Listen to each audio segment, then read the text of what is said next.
Good morning. I would like to welcome you all to this satellite symposium about spinal muscular atrophy promoted by Biogen.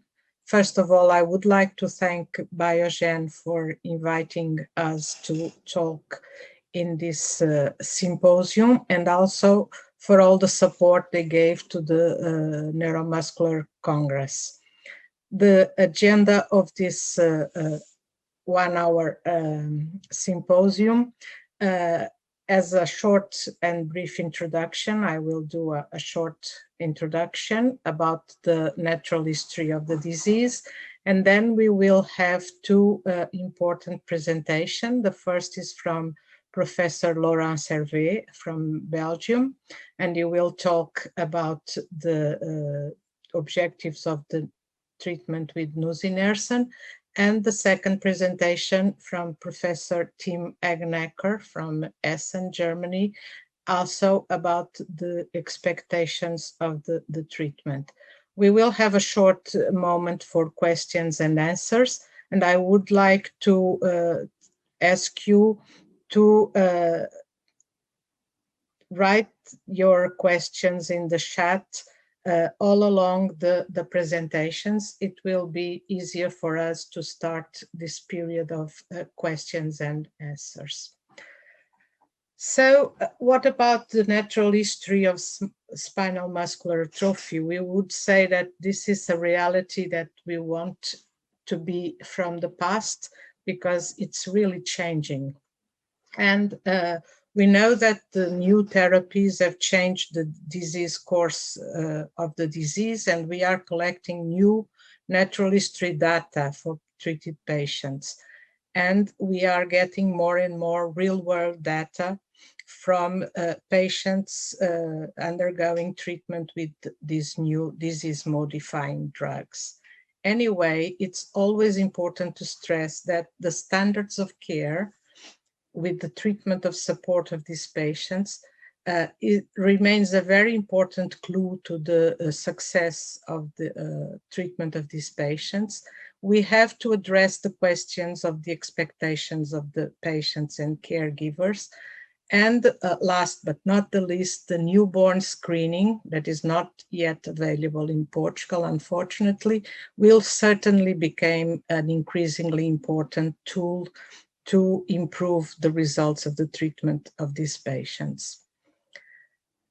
The idea of this presentation is to give a short overview of the natural history and the variability of the natural history of these patients. And I would like to call your attention for a new classification. Instead of type 1, 2, and 3, now we very often talk about patients that are non-sitters, sitters, and walkers, a more functional classification, we may say so. What about the survival of patients with the more severe form of the disease, type 1 spinal muscular atrophy? It's impressive to see from two different studies that the 50% survival of patients with SMA type 1 with 2 copies of SMN2 is between 8 and 10 months of age. So it's really an impressive mortality. And it's also very important to see that the number of copies is very important, because we know that the number of copies impacts the patient's survival. In this study, you can see that patients with 3 SMN copies has a significant higher survival as compared to patients with only 2 SMN2 copies. We can also see different patterns of disease progression in the subgroups of the disease, and a more detailed classification of type 1 spinal muscular atrophy was developed, the decimal classification, with the type 1.1, 1.5, 1.9. And if we look at this graphic with the data from the shop intent score, you can see that patients with 1.1 classification have a more severe disease with a lower score, and patients with 1.9 subgroup have a much better score. And it's a very striking difference between these three groups. In the type 2 and type 3, a study looking at the Hammersmith expanded score and trying to understand the change during 12 months, you can see that there are minimal change in most patients, although we can also see that younger children under 5 years can even show an improvement.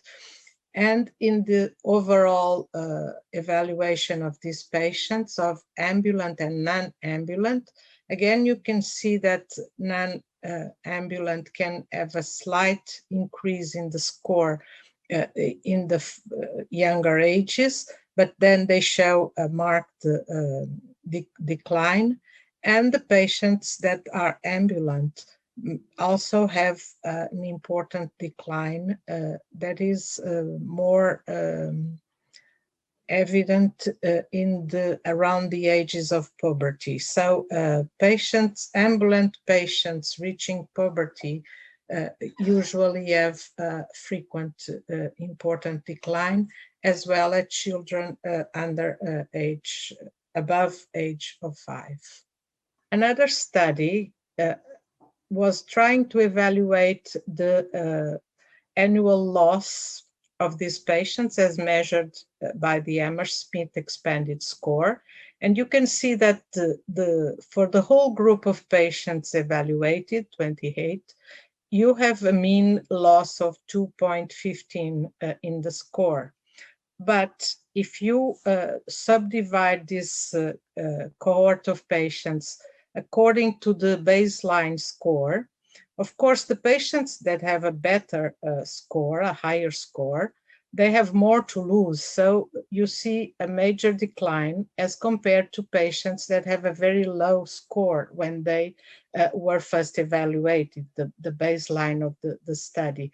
But anyway, you can also see that patients with a lower score at the baseline, they have more serious scoliosis and more rapid progression to respiratory failure. So in fact, the degree of loss is variable according to the baseline status, but of course, patients with a lower score have a more severe disease. What about the expectations of patients and caregivers? A very interesting study was a recent survey of patients affected with the different types, type 2 and type 3 spinal muscular atrophy. And the question that was presented to patients and caregivers was about what if they consider that a medicine that could stabilize the current clinical state would be considered a progress. It was a study conducted in 16 European countries with 822 participants between patients and caregivers. And it's impressive that 81% of these participants felt that any medicine that could stabilize their current status would be a major progress. So even the stabilization of the disease is considered a major progress. So in conclusion, are we changing the natural history of the disease? Yes, we are changing the natural history of the disease, and we need all these tools. We need the evolution of standards of care. We need the development of the new drugs, and we also need the newborn screening. Anyway, we have a other needs, because we need more studies and registries to address the gaps of the natural history data we have already published. We don't know much about the natural history in adults, but anyway, and as a final message, it's really impressive what we can get with the combination of standard of care, new medicines, and newborn screening. So we really have a very hopeful final message for you.